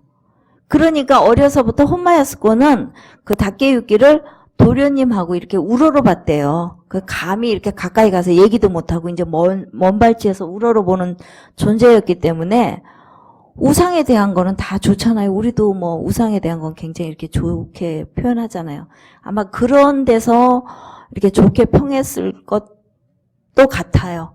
그렇지만 또 실제로 다케유키라는 사람의 면면을 보면 굉장히 괜찮은 사람이었던 것 같아요. 왜? 저는 추남이다 뭐 그래가지고 그 혼마 야스코의 책을 보기 전에는 다케유키 얼굴을 못 봤어요. 그 안에 뭐 드라마도 나왔었어요. 덕혜옹주 라스트 프린세스 해가지고 나온 적이 있고, 뭐 영국도 나온 적이 있고, 뭐 또 KBS에서 그 한국사? 그죠? 한국사에서도 덕혜옹주 편을 하고 그랬는데, 다케유키에 대해서 드라마에서도 굉장히 이렇게 나쁜 사람으로, 그러니까 자기 와이프를 헛간에서 강제로 막 이렇게 겁탈하는 장면도 나와요. MBC에서 한 거 보면. 저도 그 자료 조사한다고 해서 그런 걸 다 구해서 봤는데, 그건 아닌 것 같은 거예요. 그래서, 어떤 분들은 또 그런 얘기도 하세요. 이제, 덕혜옹주도 너무 힘없이 그리지 않았냐. 그래서 뭐 덕혜옹주가 뭔가 나라를 위해서 짠하고 뭐 일도 하고 뭐 탈출도 착 하고 뭐 이랬으면 좋을 텐데 왜 이렇게 힘없이 그렸느냐. 그리고 박무영이도 왜 덕혜옹주를 짠하고 뭐 이렇게 못 구해내냐. 제가 그분한테 그랬어요.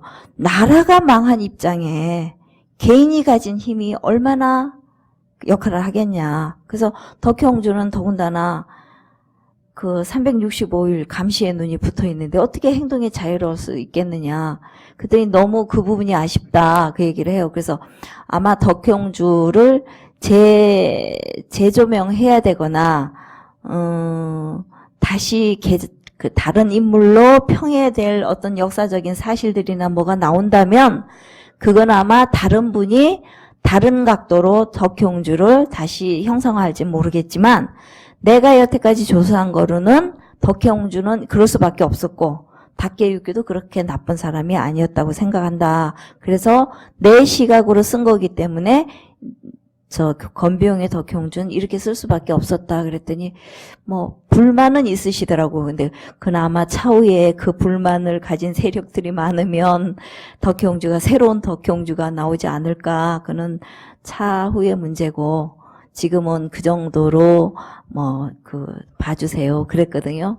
그랬더니 혼마 야스코도 그런 책을 썼고, 이제 한국 여자로는 제가 이제 덕혜옹주에 대한 거를 이렇게 쓴 것이 저로서는 사명감, 덕혜옹주에 대한 진홍곡, 이런 개념으로 썼고요. 또 그로 인해서 덕혜옹주로 인해서 대한제국에 대한 국민들의 관심이 많아지고 또 그쪽으로 이제 사람들이 관심도 갖고 공부하고 된 것에 대해서 그것만으로서 저는 굉장히 이제 다행한 일이라고 생각합니다. 물론 부족한 게 있더라도 너무 휠체어 가지지 마시고 잘 봐주시고 덕혜옹주로 인해서 대한제국에 대한 관심도 여러분들이 좀 더 가지셨으면 좋겠다는 생각을 해봅니다.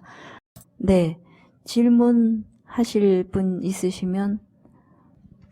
만나 뵈서 반갑고요. 네.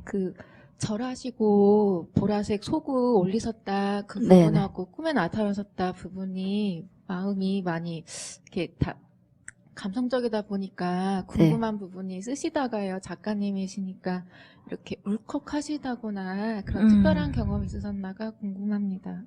네.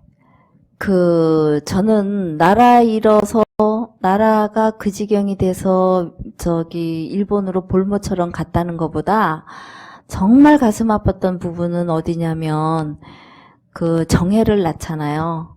정혜를 낳아서 그 정혜한테 정신이 좀 온전치 못한 상황에서도 이렇게 정을 주고 그 아이를 데리고 조국으로 오겠다는 일념으로 사셨는데 나중에 정혜가 이제 중학교 가가지고 이제 그 엄마한테 이제 반항을 하죠. 그리고 이제 일본도 그때는 이제 막 전쟁 치르고 뭐 망해가는 입장이니까 나는 조선징이 싫다. 나는 일본 사람이다. 그러면서 막 엄마를 부정하고 엄마는 미친 여자 맞다고 막 그럴 때 아마 여자로서는 그때가 제일 가슴 아프지 않았을까 싶어서 그때 그 장면 쓸 때는 정말 저도 여기 가슴을 여러 번 쳤어요. 왜냐하면 저도 이제 자식을 낳고 사는 엄마의 입장이 되니까 만약에 내 자식이 그런 소리를 하고 엄마를 부정하고 그랬다면은 그 마음이 어땠을까 싶은 생각을 하니까 정말 여기가 막 먹먹하고 깝깝하고 굉장히 힘들었던 부분이 제일 힘들었던 부분이 그 부분인 것 같아요.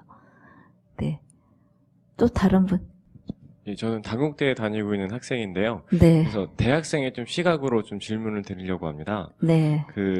덕혜옹주를 읽다 보면은 가장 안타까웠던 점이 제 입장으로 볼 때 가장 젊을 때 청춘을 잃어버렸다는 네. 교국과 함께 덕혜옹주가 가지고 있었던 청춘마저 잃어버렸다는 그 점이 가장 좀 큰 점이고, 그러면서 대학생들이 이런 책을 많이 읽음으로써 이제 조국이라든가 아니면 대한제국, 네. 그리고 덕혜옹주가 있었다는 존재에 대해서 많이 깨달음을 얻을 것 같은데요. 네. 그런 대학생들에게 좀 전하고 싶은 말이나 혹은 청춘에 있어서 가장 소중하게 여겨야 될 점이 무엇인지 작가님 생각하는 점이 있다면 좀 말씀 좀 해주시면 좋겠습니다.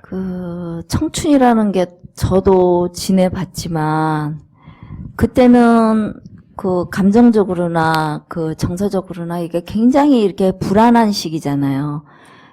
가만히 그러니까 평탄한 삶을 살아도 불안한 시기잖아요. 미래에 대한 보장도 없고, 그죠?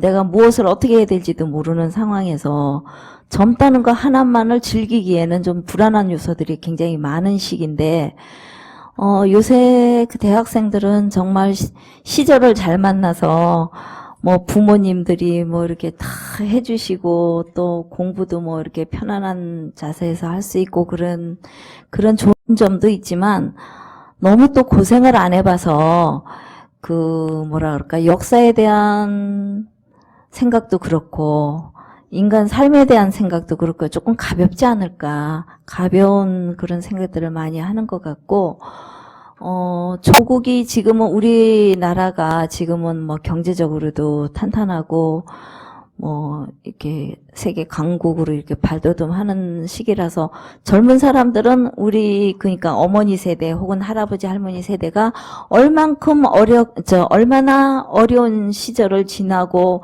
노력하셔서 이만큼 왔다는 거를 모르는 경우가 굉장히 많은 것 같아요. 그래서 역사에 대한 인식도 그래서 더 가볍지 않을까. 6.25도 모르고, 그죠?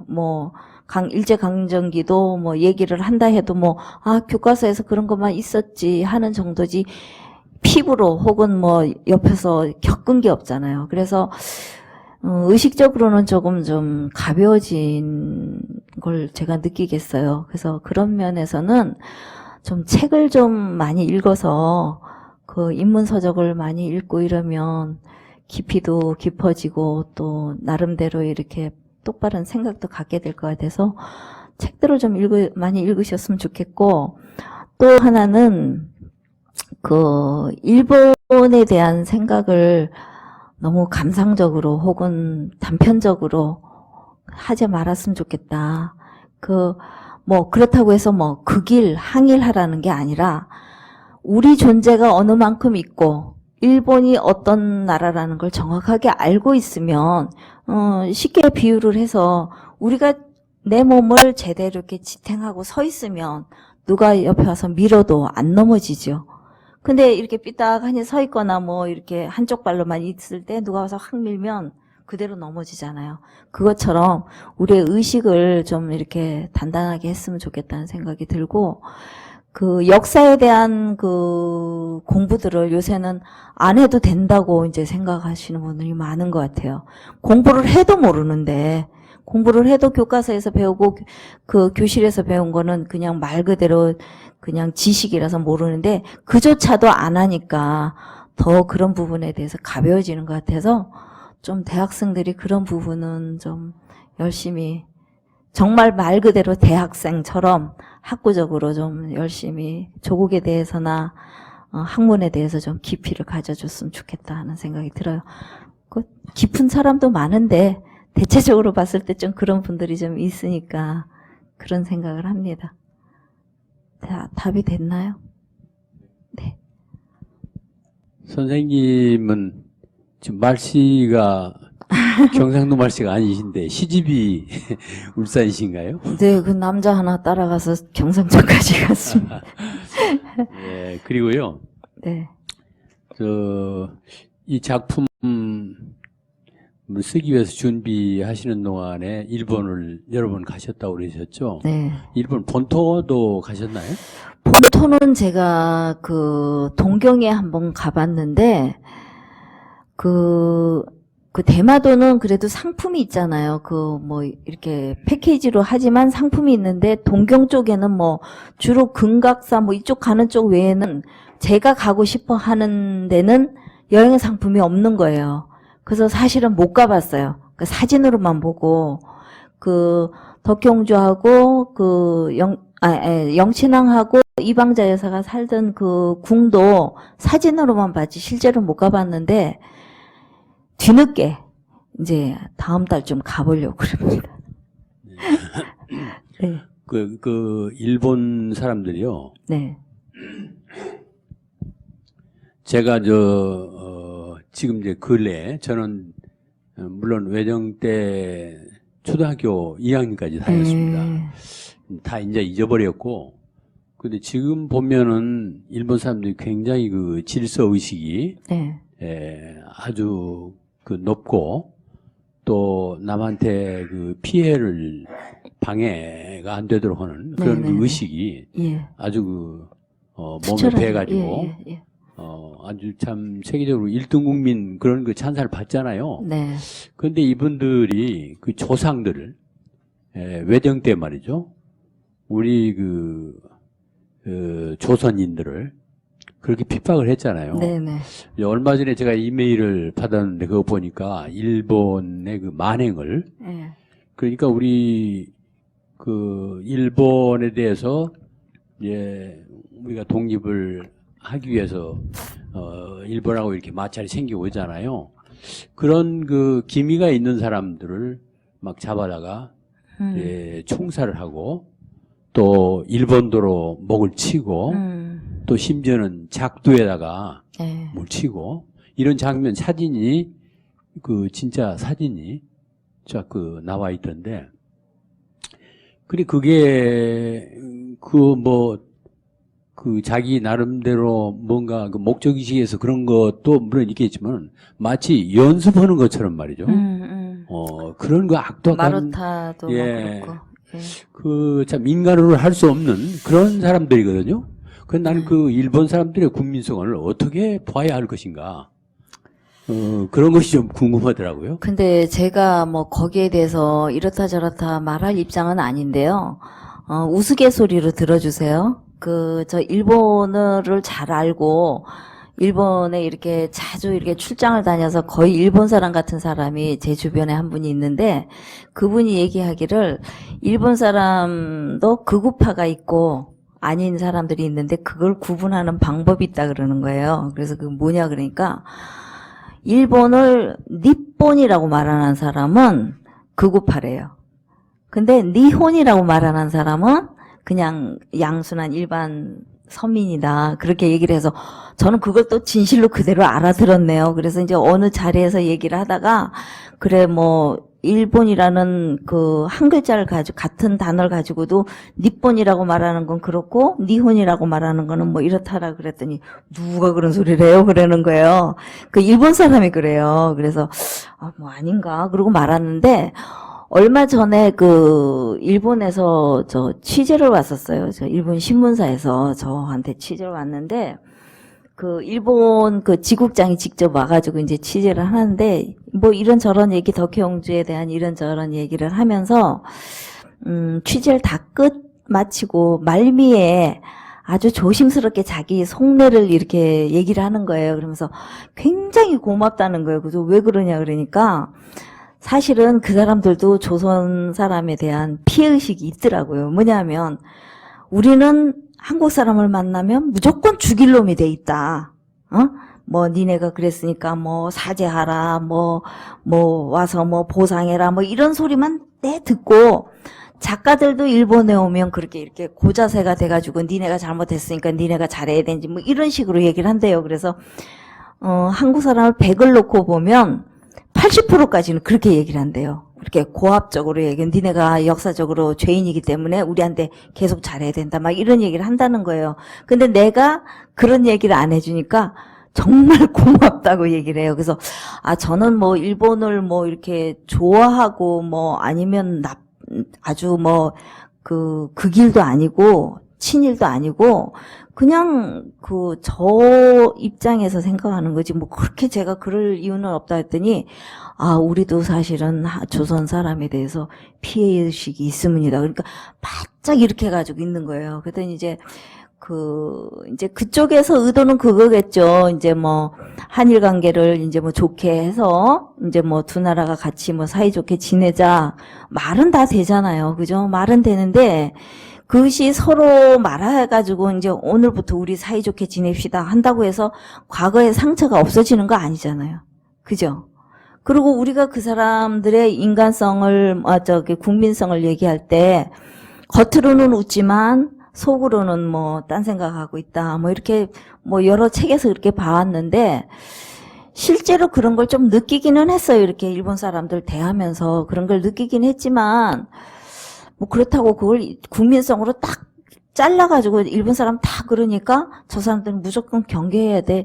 이거는 아닌 것 같아요. 물론 뭐 역사적으로 뭐 그 사람들이 나쁜 악행을 저지른 것도 많지만 그것만 계속 우리가 지금 기억하고 앞으로 안 나가고 있을 수는 없지 않을까 하는 생각을 해서 뭐 그건 되돌릴 수도 없는 역사고 그래서 뭐 역사에 대해서 저는 사실은 할 말을 할 만큼 뭐 이렇게 그쪽에 조예도 없고 그래서 제 개인적으로 느낀 게 그런 겁니다. 그래서 일본 사람도 제 페이스를 유지한 채로 그러니까 내 정체성을 확실하게 잡아놓은 채로 일본 사람들을 대하면 굳이 뭐 그렇게 악감정이나 그런 걸 앞세우지 않아도 될까 하는 생각을 조심스럽게 해보는 거죠. 네. 됐어요? 제가 한 가지만 더 얘기할까요? 아까 시간 제약 때문에 얘기를 못 했는데, 그 인물 중에서, 가장 허구적인 인물이 누구라고 생각하세요? 여긴 대답이 하나도 안 나오네. 어느 고등학교 갔더니 누가 가장 허구적인 인물이라고 생각합니까? 그러니까 복순이요! 70명이 앉아있는데 합창을 하더라고요. 복순이는 100% 제가 만들어낸 인물입니다. 왜냐하면 사실은 덕형주 마마를 모셨던 분을 이렇게 찾았어요. 모델로 쓰려고 그랬는데 한 분도 살아계신 분이 안 계세요. 그래서 이제 덕형주 마마 모시면서 있었던 일을 누구한테 들었냐면 이방자 여사하고 같이 일했던 분이 지금 살아계신 분이 계세요. 90이신데 아직도 짱짱하게 일본 왔다 갔다 하시는 분이 있거든요.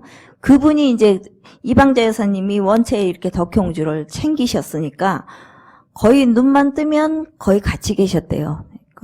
이방자 여사님이 챙기시느라고. 그러니까 밑에 하인들도 어떻게 해요? 당연히 거의 같이 있는 경우가 많았겠죠.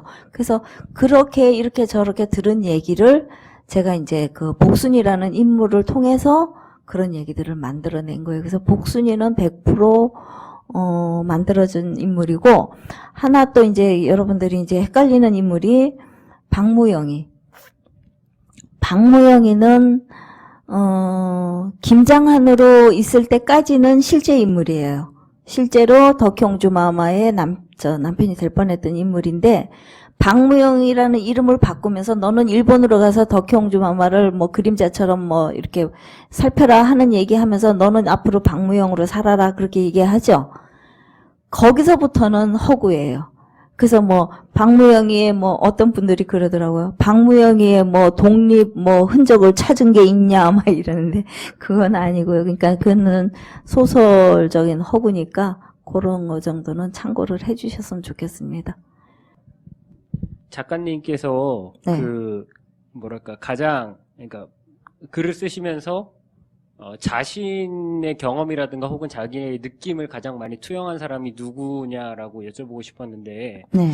혹시 복순이가 처음에는 여린 사람으로 좀 인식이 됐다가 나중에 그러니까 그 덕혜옹주를 만나면서 끝까지 덕혜옹주와 네. 함께 하겠다라는 그런 네. 점을 이제 좀 바뀌어가는 그러니까 처음에보다는 나중에 주체적으로 좀 바뀐다라고 저는 생각이 들었거든요. 덕혜옹주에 그 관해서는 그러니까 그런 게 소설 전체에서 좀 일부러 그런 것들을 좀 얘기해주고 싶으셨던 건지 그러니까 네. 역사에 관해서 그렇게 뭐랄까 끝까지 그러니까 예. 복순이를 만들어낸 거는 사실은 덕혜옹주가 살아온 삶을 대변하는 부분이 많아요. 왜냐하면 덕혜옹주를 우리가 뭐 윤관당하게 할 수는 없잖아요. 그죠? 실제든 아니든. 그러니까 그 덕혜옹주의 그 힘들고 그 뭐라 그럴까 치욕스러운 부분을 복순이가 그걸 많이 이제 역할을 하는 거죠. 그러면서 그 당시의 여성이 이럴 수밖에, 그러니까 나라가 망하면 제일 먼저 망가지는 게 여자들이잖아요.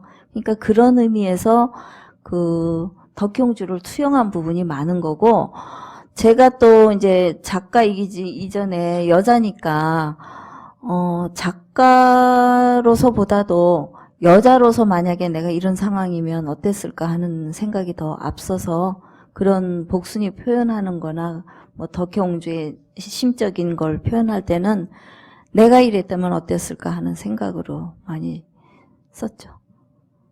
네. 어떻게 보면은 그 덕혜옹주라는 역사 속에 이렇게 숨어있던 어떤 한 여인의 일생을 이렇게 네. 햇빛 속에 이렇게 드러냄으로써 그 대한제국의 잃어버린 역사도 우리가 알게 되고 그리고 또 황실에 대한 그동안 저희들이 잊고 살았던 황실에 대한 관심도 굉장히 높아졌다고 생각하거든요. 네, 네. 근데 그 황실에서는 이 덕혜옹주를 어떻게 바라보시고 또 어떻게 평가를 하시고 또 어떻게 만남을 가지셨는지 궁금하고요. 첫 번째는 그거고 두 번째는 뭐냐면 사실은 이 덕혜옹주라는 책을 평가를 할 때 좀 어떤 역사를 이렇게 밖으로 끌어냈다는 거, 우리의 잃어버린 역사를 그 대중적으로 일반인들에게 많이 알렸다는 거 외에 어떤 그 소설적인 어떤 평가라든지 이런 거는 제가 좀 많이 들어보지를 못한 것 같아요. 그래서 네. 저도 이렇게 읽으면서 물론 제가 이 책을 굉장히 감명 깊게 읽었지만 그 타 역사 소설에 비해서는 그 어떤 그 줄거리나 그 소설적인 이야기의 구성이나 이런 게 감정적으로 풍성하지 못하다는 느낌을 조금 받았거든요. 근데 저 굉장히 감동적으로 읽었어요. 아니, 변명만 하셔도 돼요. 예. 그래서, 그럼에도 불구하고 굉장히 이렇게 저희들한테 감동을 줄 수 있었던 거는 그 한 여인의 비극적인 삶을 굉장히 좀 드라마틱하게 그리고 여성들이 굉장히 좀 공감할 수 있도록 같은 여성 작가라서 그러신지 몰라도 굉장히 그걸 잘 끌어내셨다고 생각하거든요.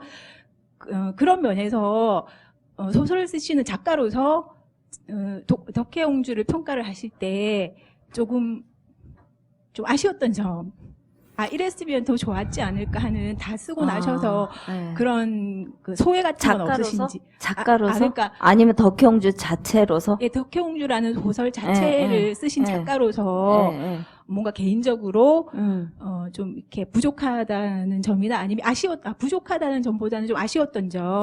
부족한 점도 있어요. 그런 게 예. 없으신지 두 가지 질문. 네. 먼저 황실에서 그 덕혜옹주에 대한 생각을 어떻게 하느냐 하는 부분은 우리가 황실이 지금 없잖아요.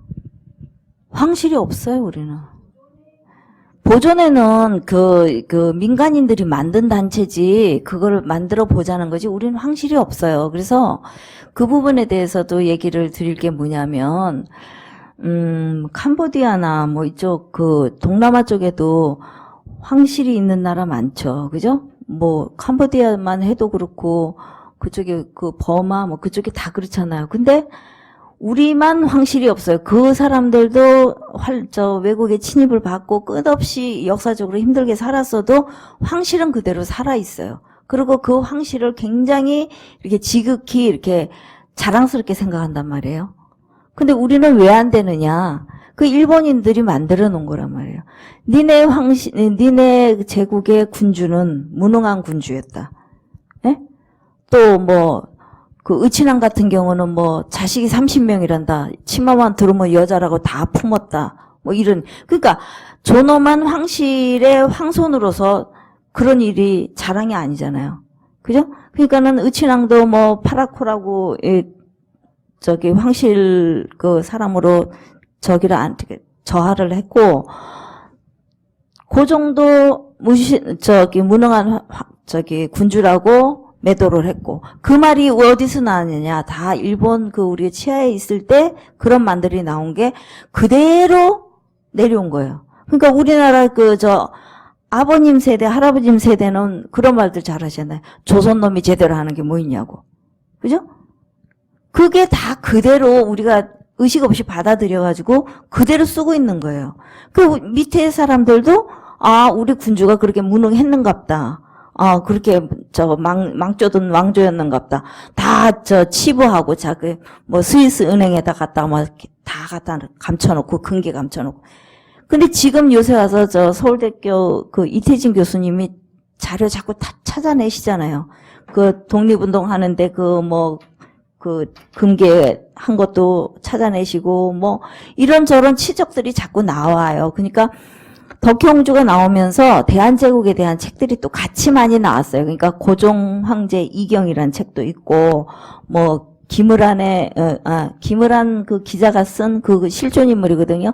김을한 기자가 쓴 인간 이은이라는 책이 있는데 그게 요번에 영친왕이라는 제목으로 바꿔서 다시 나왔어요.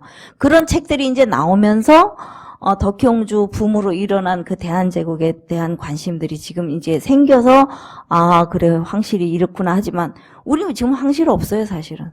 그러니까 일본 사람들은 우리 황실을 망가뜨리기 위해서 얼마나 많은 일을 했느냐면 그렇게 사람 이렇게 까내리기도 했지만 그 영친왕비 같은 경우는 불임녀라는 진단이 떨어지고 우리 영친왕한테 시집을 보낸 거예요.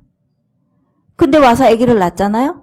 그래서 그 진단한 의사를 죽였다는 얘기도 있더라고요. 그러니까 그게 문서상으로 이렇게 해서 죽였다. 일본 사람들은 자기네 황실에 대한 비밀이 굉장히 많고 우리나라는 그렇게 해서 다 순종 두고 독약을 먹여가지고 생산 능력이 없게 만들었죠. 그 정도 결국은 독살이잖아요. 그런 식으로 우리나라 황실을 이렇게 망가뜨리면서 지네 나라는 그 황태자 하나 태어났다고 전 국토가 들썩거리면서 환영의 무드였잖아요. 그런 거 보면 우리가 제대로 생각을 하고 우리 황실을 비판하는가 하는 생각을 해봐야 돼요. 우리 황실은 그럼 다 못했냐? 요새 나오는 자료들은 그럼 뭔데요? 만든 거 아니잖아요. 그래서 그런 생각을 하면 무조건 내 생각을 넣지도 않고 들어온 것만 그대로 믿으면 그런 오류가 생기지 않을까 싶어요. 제가 그 얘기를 이제 남자분들은 또 불만이 뭐냐면 극적인 장면에서 극적이지 못했다. 왜냐면 탈출할 때 짠 하고 해야 되는데 탈출 장면이 좀 이제 표현이 미숙했다. 미흡했다. 또 이제 여자분들은 또 어떤 얘기를 하냐면 덕혜옹주가 너무 이렇게 축 처져가지고 아무것도 못하고 그런 왕녀로서 우리가 뭘 볼 거냐 그런데 저는 제 생각은 그래요. 그 상황에서 덕혜옹주가 짠 하고 일어나서 구국운동을 하고 탈출을 하고 그랬다면 그건 만하지. 그건 아니라고 보거든요. 그래서 문학적으로 이제 문학성이 있느냐 없느냐 이런 얘기도 나오는데 저는 그렇게 생각해요.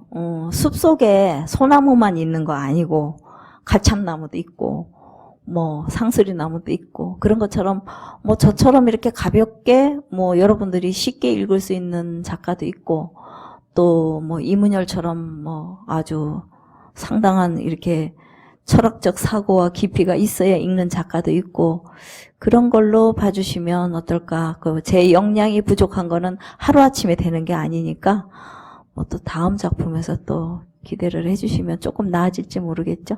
그래서 그 미흡한 건 또 그렇게 어여쁘게 봐주시면 고맙겠습니다. 네, 됐어요 답이.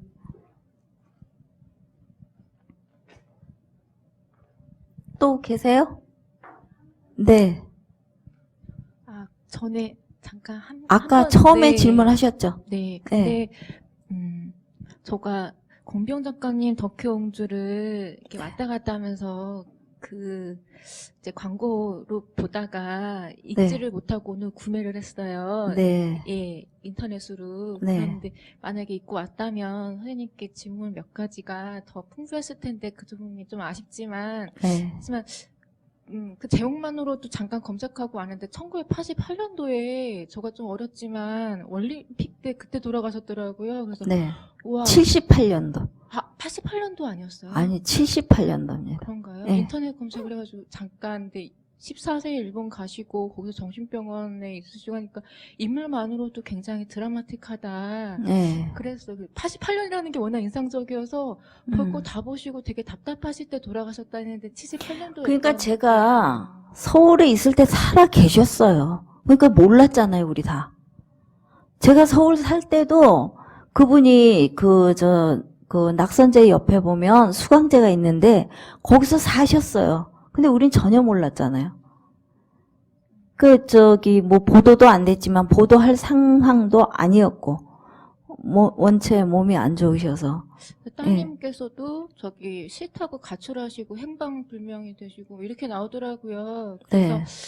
권비영 작가님께서 이게 이제 뭐 역사도 이제 점점 이렇게 바빠지다 보니까 현대사회가 선택 과목으로 밀려나고 그런 거 많이 하더라고요. 그래서 이렇게 소설 쪽으로 인물을 풀어내면 굉장히 많은 사람들한테 이렇게 긍정적인 그런 동기 유발이 될 것 같은데 궁금한 것은 인물 발굴이잖아요. 이 부분도. 그러면 한 인물만으로도 되게 드라마틱하고 극적이다. 근데 혹시 앞으로 창작 계획에서 제가 권비영 작가님 전작을 잘 몰라요. 그래서 이렇게 역사적인 어떤 인물들을 지금도 계속 그렇게 하실 계획이신지 궁금합니다. 그래서 그런 질문은 꼭 나오는 질문 중에 하나인데, 하란사라는 여성, 그러니까 대한제국에 하란사라는 여성 독립운동가가 있었어요.